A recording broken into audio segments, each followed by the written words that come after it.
Hi hello అందరికీ నమస్కారం. Welcome back to మధురిమలు.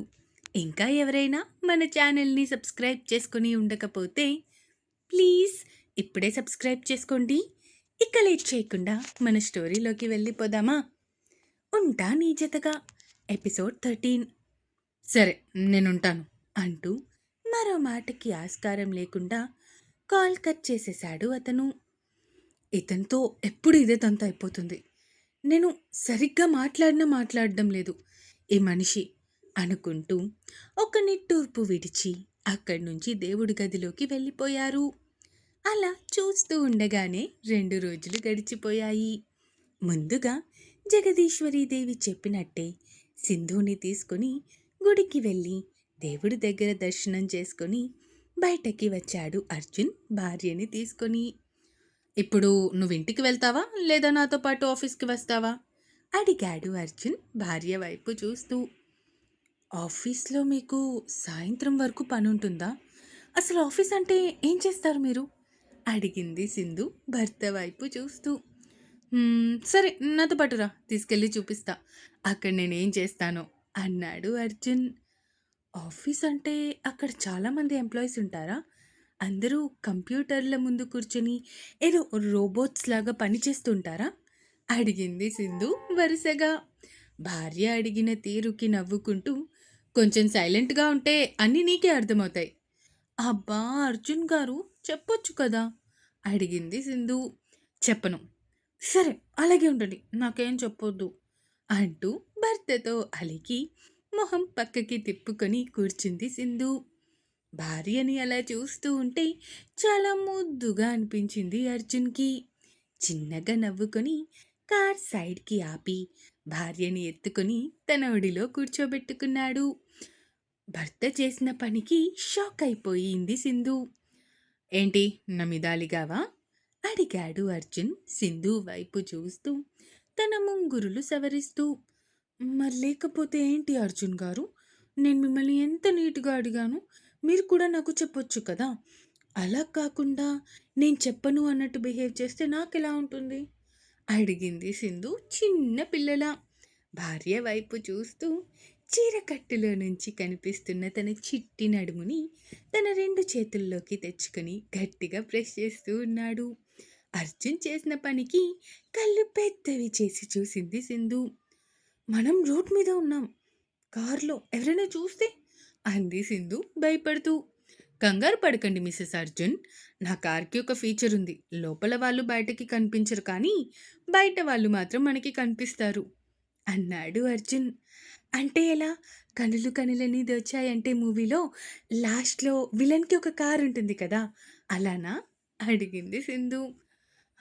అలాగే అనుకోవచ్చు అన్నాడు అర్జున్ నవ్వుకుంటూ. ఇంకా మనం ఆఫీస్కి వెళ్దామా? టైం అవుతుంది అర్జున్ గారు. ఇంకా మీరు ఆ అబ్బాయికి అత్తయ్యకి ఫోన్ చేసి విషయం చెప్పండి, మళ్ళీ ఆమె కంగారు పడతారు కదా అంది సింధు. ఆఫీస్కి వెళ్ళాక ఫోన్ చేసి చెప్తానులే కానీ అంతకంటే ముందు నాకు ఒక ముద్దివ్వచ్చుగా అడిగాడు అర్జున్ కంటెగా.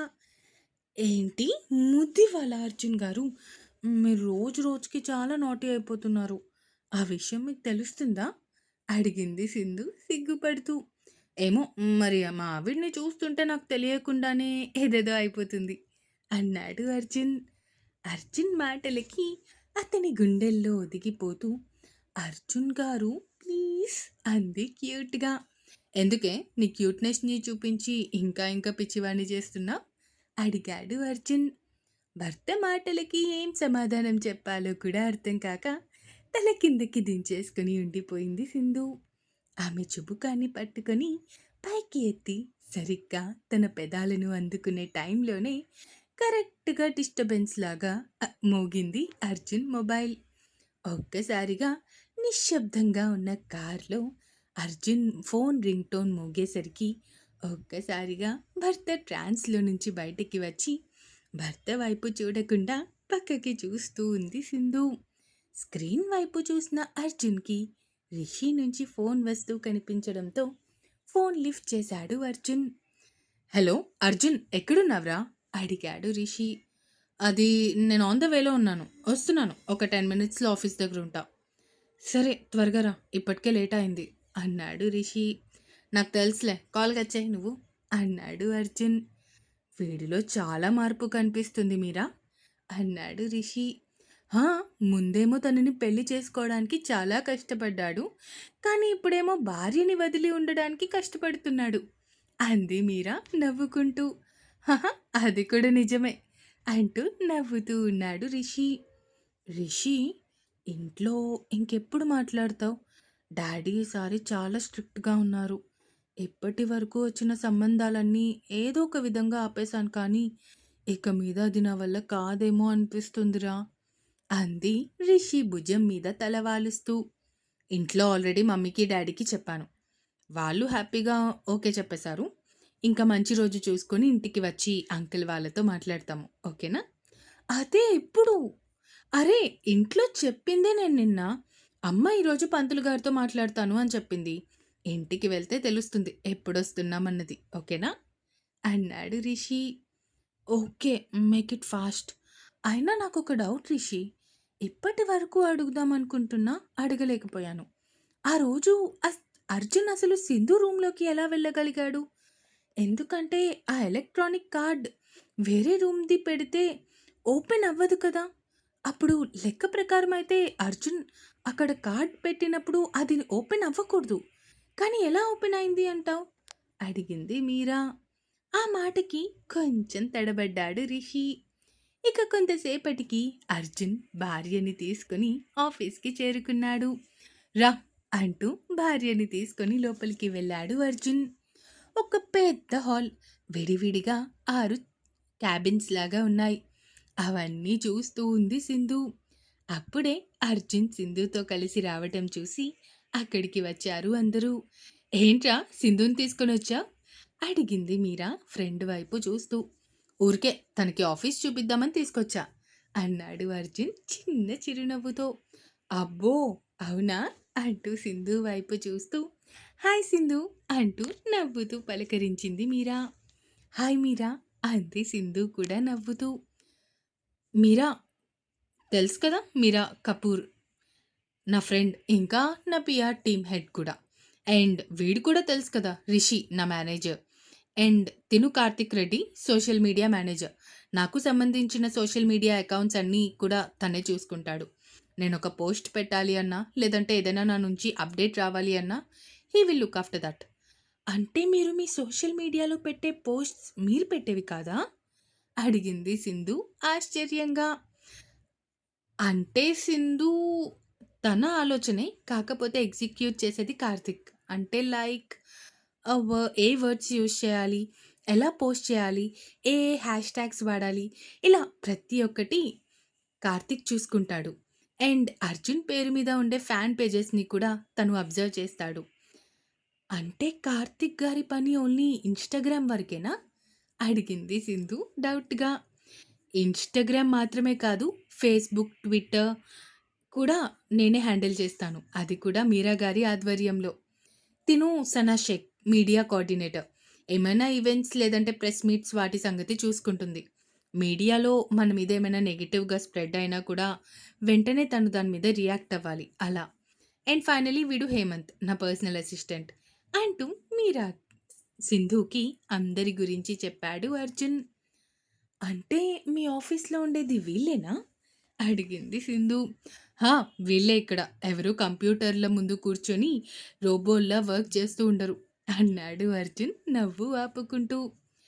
రేయ్, అదేంటంటే నువ్వు సైన్ చేయాల్సిన బాండ్స్ కొన్ని ఉన్నాయిరా. అండ్ డైరెక్టర్ వర్ధమాన్ గారు కూడా నిన్ను కలవడానికి వస్తాను అన్నారు. అందుకే నిన్ను అర్జెంటుగా రమ్మని చెప్పడం అన్నాడు రిషి. సరే, అది వర్ధమాన్ గారు ఇంకొక 1 అవర్‌లో ఇక్కడికి వస్తున్నారు అన్నాడు హేమంత్. ఓకే హేమంత్, అరేంజ్‌మెంట్స్ అన్నీ చూడండి అన్నాడు అర్జున్. నువ్వు అందాక తనని తీసుకొని నీ క్యాబిన్‌లోకి వెళ్ళు. వర్ధమాన్ గారు వచ్చినప్పుడు తనని నా క్యాబిన్‌లోకి తీసుకొని వెళ్తాను అంది మీరా. సింధు కమ్ అంటూ భార్య చెయ్యి పట్టుకొని లోపలికి తీసుకుని వెళ్ళిపోయాడు అర్జున్. అర్జున్ గారు, మీ ఆఫీస్ చాలా బాగుంది. ఇంకా మీ క్యాబిన్ అయితే ఇంకా బాగుంది అంది సింధు చుట్టూ చూస్తూ. అవునా, థ్యాంక్ యూ మై డియర్ శ్రీమతి గారు అన్నాడు అర్జున్. ఇప్పుడు మిమ్మల్ని కలవడానికి వస్తాను అన్నారు కదా! అతను మూవీ డైరెక్టర్ కదా? అడిగింది సింధు. అవును. అతను మూవీ డైరెక్టర్ అన్నాడు అర్జున్. నాకు తెలుసు నేను అతనివి కొన్ని మూవీస్ చూసా అంది సింధు. భార్య మాటలన్నీ వింటూ అక్కడే రిషి టేబుల్ మీద పెట్టిన బాండ్స్ ఒకసారి తీసి చెక్ చేస్తూ ఉన్నాడు. అయ్యో! నేను అత్తయ్యకి చెప్పలేదు. ముందు నేను అత్తయ్యకి ఫోన్ చేస్తా అంటూ వెంటనే జగదీశ్వరి దేవికి ఫోన్ చేసింది సింధు. కానీ జగదీశ్వరి దేవి ఫోన్ ఎంగేజ్ రావటంతో ఆవిడికి మెసేజ్ పెట్టేసి ఫోన్ పక్కన పెట్టేసింది. ఒక ముప్పావు గంటకి అక్కడికి వచ్చింది మీరా.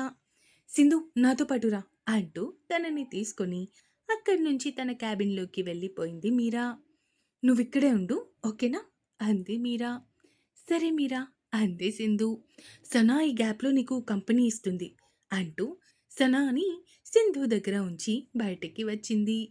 సనా కొంచెం ఫ్రీగా మాట్లాడే అమ్మాయి కావడంతో సింధుతో చాలా త్వరగా కలిసిపోయింది సనా. ఇంకా ఉంది. ఈ ఎపిసోడ్ ఎలా అనిపించిందో కామెంట్స్ రూపంలో తెలియజేస్తారు అని కోరుకుంటున్నాను. అలాగే సబ్స్క్రైబ్ చేసుకోవడం మాత్రం మర్చిపోకండి.